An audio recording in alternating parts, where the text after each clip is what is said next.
de la presentació és explicar-vos una de les propostes que vam fer a l'escola. Però és impossible explicar-vos-la de manera descontextualitzada. Per tant, el primer que farem serà fer una contextualització del que és per nosaltres la cultura de reflexió, d'emmarcar quins són els espais que tenim, què és el que oferim, que segur que molts dels espais que nosaltres oferim, totes les escoles també, però pensàvem que era important fer aquest primer marc de contextualitzar què és per nosaltres la cultura de reflexió. Llavors, el que hem fet ha sigut centrar-nos en els diferents àmbits, no? En l'alumnat, en el professorat, en les famílies i en l'entorn. I cada un d'aquests àmbits els hem com desglossat a diferents nivells, a 3 nivells.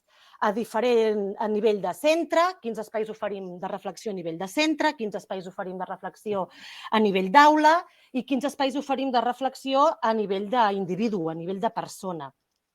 Això en cada un dels àmbits, en l'àmbit d'alumnat, a l'àmbit de professorat, a l'àmbit de famílies i a l'àmbit de l'entorn.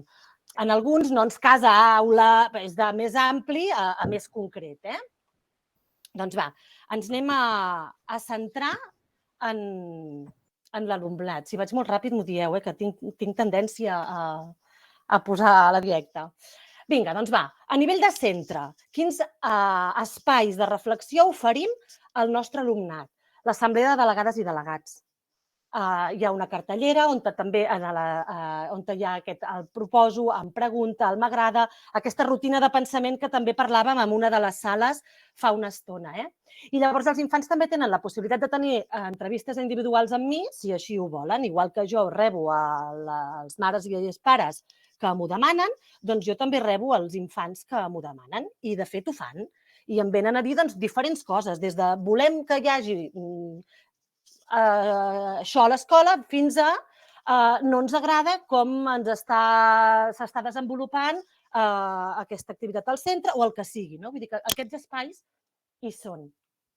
Si anéssim al nivell de l'aula, hi hauria l'assemblea d'aula, que té el mateix tipus de funcionament que l'assemblea de delegats i delegades, i tota aquesta perspectiva educativa del treball per projectes. És per excel·lència un espai de reflexió. Si està ben conduït aquest entorn d'aprenentatge, és per excel·lència un espai de reflexió. I al nivell de l'individu hi ha aquesta sessió, perquè parlem de sessió setmanal a l'escola de treball personal dels alumnes, on ells fan una reflexió de quin ha sigut el seu aprenentatge de la setmana. Hi ha també les tutories individuals, ara no sé per què, aquí no s'us veu, però que ho amago. Ara. I hi ha també, els alumnes fan propostes individuals, ells tenen es plantegen alguna cosa a millorar al llarg d'un trimestre, hi ha una autoavaluació al final del trimestre que s'inclou a l'informe oficial. I això és el que és important, que la seva reflexió va inclosa a l'informe oficial que arriba a les famílies. També hi ha en propostes individuals d'aprenentatge una autoavaluació, però aquí és diferent. Aquí hi ha també l'afegit, anava a dir el plus, l'afegit de que va a l'informe oficial de l'alumne. Aquests serien els espais de reflexió en l'àmbit de l'alumnat. Si ens n'anem a l'àmbit del professorat, doncs tenim espais de reflexió formals, el Consell Escolar n'és un d'ells i podeu dir, ostres, és molt organitzatiu. No, podem tenir moments de reflexió dins del Consell Escolar. L'escola, des dels seus inicis, fa 16 anys, ja va néixer amb un equip directiu ampliat, no amb un equip directiu i prou. Era un equip directiu que incloïa la presa de decisions, totes les coordinacions i afegia altre tipus de perfil, com per exemple la referent de diversitat, perquè per nosaltres era important que totes les decisions que es prenguessin en el centre haguessin estat reflexionades i que hi haguessin mirades diverses. Tot i així, aquell equip directiu ampliat era molt organitzatiu encara en els seus inicis i hem fet una transformació cap a un equip impulsor pedagògic. L'equip impulsor ja fa 5 o 6 anys que el tenim. En aquest equip impulsor hi ha l'expertesa que poden apropar els diferents mestres per assessorar aquestes decisions del centre. És a dir, que quan decidim qualsevol aspecte, ja tingui aquesta mirada de l'expert assessor en art, l'expert assessor en diversitat, en llengua, en matemàtiques, en perspectiva de treball per projectes. Això era molt important per nosaltres, no? I per últim, com no, el claustre. És l'altre de nivell macro, diguéssim, d'espais de reflexió que tenim. Si anem a aquest nivell intermig, que seria aquest treball d'equip, hi ha tots els moments de trams, que serien l'equivalent als cicles, entramats, aquí l'equivalent a intercicles, la coordinació de nivells, els especialistes, i ara estem treballant cap a equips assessors, que no hi hagi només aquesta persona experta que forma part de l'equip impulsor, que també, però que hi hagin equips assessors de cada àmbit, format per més d'una persona. I això, el nou currículum justament ho corrobora, aquestes noves polítiques del departament. I a nivell individu aquí hi ha espais importants, formals i informals. Hi ha espais formals de reflexió de nivell individual que poden venir, igual que dèiem amb els nens o les famílies que poden venir a parlar amb mi, doncs de manera sistemàtica jo em reuneixo amb el professorat per saber com va, com estan, què necessiten, com veuen el projecte de l'escola, què millorarien, què deixarien de fer, el que sigui, no? I aquí també molt important, tots els espais informals. Aquests espais com llibres, que hi ha intercanvi de llibres que l'escola compra i que després podem llegir i compartir, pel·lícules que parlen d'educació. No sé, ara no fa gaire a plataformes hi havia Cap Time Fantàstic. Doncs Cap Time Fantàstic és una de les pel·lícules que l'escola Camins hi és des de fa potser 10 anys, no? I en préstec, diguéssim, que el mestre se la pot endur i mirar i reflexionar sobre aquella, que si no l'heu vista, mireu-la. Cap Time Fantàstic. Espais físics que generen poder compartir, doncs aquell moment del cafè assegut en una butaca per poder parlar de pedagogia també, si cal, de manera informal. Som-hi, seguim. Anem cap a l'entorn, cap a l'àmbit de les famílies. En l'àmbit de les famílies també tenim a nivell gran i a nivell cada vegada més individual, diguéssim. Tenim l'Associació de Famílies de l'Escola, l'AFA, el Consell Escolar, l'Assemblea de Delegats i tot ell també que coordina tot el tema de les portes obertes i de la projecció del centre. A nivell mitjà hi haurien les comissions que hi ha dintre de l'AFA i comissions mixtes. L'escola té comissions mixtes de fa molts anys, la comissió de serveis també des de fa 16 anys, des de l'inici de l'escola, i la comissió de coeducació ja en té 3, on hi ha famílies i mestres. Per tant, són comissions mixtes per reflexionar de què oferim també. Veureu també més avall, per exemple, amb la de coeducació, es defineixen quines xerrades volem oferir a les nostres famílies i per què, no? Els camins pedagògics són jornades pedagògiques per tractar diferents temes a nivell d'escola. I després, a nivell individual, hi ha les reunions pedagògiques que són diferents a les organitzatives.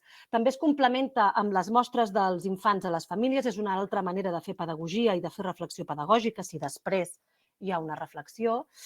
Estem treballant justament i juntament amb l'AFA un itinerari de xerrades, és a dir, d'assegurar que les famílies a cada nivell tinguin una xerrada concreta amb la idea d'anar construint una escola de pares. I llavors hi ha l'entrevista individual amb el tutor o la tutora. Si seguim, ens quedaria l'entorn, tot el que podem oferir d'espais de reflexió cap a l'entorn. Ara en tenim un, tenim la xarxa de transformació educativa, en altres moments va ser l'Escola Nova 21, que també hi vam formar part, seminaris que tenim de zones grans, en un moment també quan vam néixer estàvem en el seminari d'escoles novelles de l'ICE de l'Autònoma. Això voldria dir que escoles de tot Catalunya ens trobàvem i pensàvem i reflexionàvem, o els centres referents del laboratori. A nivell intermitja es tracta de què tenim amb el nostre entorn més immediat, no? Seria a nivell de Catalunya o de zona. A nivell més municipal ja tenim aquestes sinergies que apareixen a vegades quan tenim un treball amb els infants i necessitem aquelles xerrades municipals o aquell posar-nos en contacte i pensar accions amb la biblioteca o com fem amb un equipament municipal, com ens podem posar en contacte i com treballem conjuntament per oferir alguna cosa als infants. S'està treballant ara també el pla educatiu d'entorn i a nivell més petit, diguéssim, hi haurien els seminaris que compartim les direccions del municipi o els caps d'estudis del municipi. Importantíssima la xarxa Infància en Risc que hi ha aquí al municipi, que inclou tots els agents, des de Mossos, a Dgaia, a serveis socials, a hospital, el que sigui. O fins i tot un EdCamp que es va fer fa temps aquí, que es va gestar en el seminari de cap d'estudis, però que llavors tu a nivell individual, tant si eres família com si eres mestre, podies venir a participar d'aquella reflexió. Clar, tot això que us he explicat són accions que fem i que podem fer molts de nosaltres, no? Però què és el que fa que sigui un espai de reflexió i no sigui un espai organitzatiu i prou, no? Doncs l'objectiu. L'objectiu que hi ha darrere, no és cap altra cosa, no? Clar, per nosaltres, cada vegada que fem alguna cosa d'aquestes, sigui en l'àmbit d'alumnes, sigui en l'àmbit del professorat, sigui en l'àmbit de les famílies, hi ha la idea de modelar per transferir. Això és molt important. Documentar, amb aquella idea que és que si no es documenta és que allò no ha passat. I a més perquè dona les evidències i es pot recuperar en algun altre moment. I el més important de tot és generar canvis. Generar canvis individuals i col·lectius. Generar canvis per obrir la mirada. Per obrir la mirada a que l'escola sigui un entorn segur, a que l'escola sigui un espai on es respecti a l'altre, on l'escola sigui un espai on compartim quin concepte de persona volem formar, perquè aquest concepte de persona és el que és la base, i aquí també és molt important per nosaltres, quan ho preparàvem amb la Gemma, que ara està acabant, no la tenim aquí perquè m'ha fet el relleu amb l'infant, que hi havia dificultats a l'aula, el com parlem amb els infants, com ens hi dirigim, com els acompanyem. Això ve fruit de molta reflexió dels mestres, de l'escola. I tot això com ho fem? Doncs amb mediadors que ens ajuden. Un dia és un article, un dia és una cançó, un dia és un vídeo, és un objecte, és una obra d'art. És allò que ens posa en situació de posar-nos a reflexionar. Això ja ha de ser en els diferents espais de reflexió. Digue-li professorat, digue-li l'àmbit de l'aula, digue-li l'àmbit de les famílies. És igual. Hem de fer ús dels mediadors per situar-nos, no? Accions, n'hem fet moltes i de mil maneres. Des de visitar museus conjuntament, des d'anar a Fira Tàrrega i veure els espectacles conjuntament per nodrir-nos com a claustre i després poder nodrir els nostres alumnes. Des de modelar sessions jo comencem al setembre i jo faig una sessió de dansa amb tot el claustre o de cant coral i veuen com es fa aquestes accions a l'escola. O fer una performance, en el moment que volíem, me'n recordo el moment que volíem definir què era important per Camins i què no. Doncs vam començar fent una paella. I la paella una la farà amb ceba, i a més és real, jo la faig amb ceba i la Lídia, que és la cap d'estudis, la fa sense ceba, però totes dues fem arròs, no? Totes dues hi posem arròs a la paella. Per tant, l'arròs de Camins quin és? I aquí és on els mestres com a claustre ens havíem de posar d'acord en dir quin era l'arròs de Camins, no? Doncs això, a performance d'aquest tipus o el que sigui que se'ns ha passat pel cap en diferents moments, no? Però són accions que fem per fomentar aquesta reflexió. I a diferents nivells aquesta reflexió ha d'estar, no? Ha d'estar amb un aprofundiment divers, no? Perquè ha d'estar des de l'individual al col·lectiu, no? L'objectiu és que anem transformant-nos també com individus, no? Amb la fita última, que és la de, no pot ser una altra, la de generar aprenentatge. Núria, 5 minuts. Vinga, doncs vaig molt bé. I tot ell, amb quin objectiu, no? Doncs el de donar resposta i aprofundir el nostre projecte educatiu. És que és la missió que tenim com a centre. Ara arriba aquesta proposta que vam fer. Aquesta va ser una proposta que vam fer el juliol del 2019, durant 3 dies de reflexió compartida entre tots els àmbits. Estava convidat famílies, estava convidat la resta d'escoles del municipi, estava convidat la resta d'escoles de la zona, estaven convidat tot el claustre, per descomptat. Durant aquells 3 dies volíem donar resposta a una preocupació que com a claustre teníem de feia temps, no? Que era, els infants d'avui són els mateixos que fa 10 anys?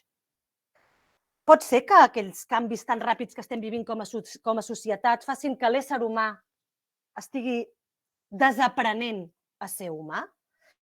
Estem deixant de prioritzar la persona? Estem perdent valors? Tota aquesta reflexió que ens neguitejava com a mestres, el que vam fer va ser crear unes jornades. Les vam crear nosaltres i vam reflexionar-hi de la mà del Rubén García, que és un filòsof i mestre que ens va acompanyar en la reflexió de quin lloc digne de ser viscut volem guiar els nostres alumnes i com a mestres hem de tenir clar quin volem que sigui aquell lloc digne. De la mà de l'Àlvar, que és catedràtic de física i ens va donar tota la mirada científica, de l'Alfons Garrigós, que ens va donar tota la mirada de literatura i dignitat, de la mare Esteve, mestre i pedagoga, que també ens va acompanyar amb la perspectiva de treball per projectes, l'estimat i admirat Cesc Gelabert, ballarí i coreògraf, que ens va venir a definir com hem de fer per evitar el cos, evitar de viure el cos amb les emocions i la ment. I per últim, amb la Marta Eulària, l'Anna Pasqual i el Llorenç Segalés, que van fer una taula rodona per dir que els infants han canviat perquè han canviat els adults i no al revés. Tota aquesta reflexió, tota aquesta experiència, que és el que us volíem exposar, doncs per acabar amb una de les imatges que per nosaltres és la cultura de reflexió. Són aquests punts d'unió entre diferents persones, aquestes connexions que fan que aquell espai invisible que dèiem abans quan fem rutines de pensament es torni visible, per poder fer visible aquest pensament com a centre. I ja està. Moltes gràcies.